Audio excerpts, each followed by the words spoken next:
I used to not share a lot of things on here because I thought they were obvious, and then I realised that it's only obvious if you know it. And I thought today's training is a great example of this because it might not be as obvious to everyone. So I had 3 sessions today. Training this morning, the swim at lunchtime, and then a run this evening, which I'm doing now. But it was the swim I really struggled with because I had 2,000 metres that I was supposed to be doing. That was on the plan, but time was really against me. And usually the old me would have just sacked the whole swim off completely and wouldn't have gone because I realised I didn't have enough time to complete the whole swim.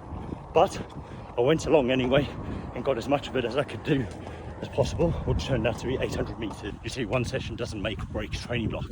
So had I missed that first session, it's certainly not going to ruin the whole training block. Had I gone and done more or even smashed that training session, it's not going to make me have an amazing race. But by doing something, it at least gets me in not only the habit of training and builds that routine and consistency, but it adds to the accumulation of all those swims that are going to come over the next 6-7 months of training. And that's where the magic happens, you see. It's about those consistent sessions over a number of months.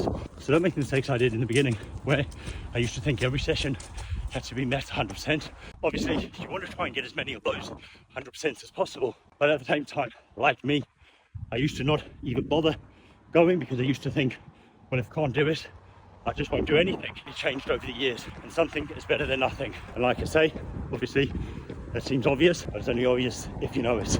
So don't beat yourself up over a handful of sessions, and don't try and make up all those lost sessions.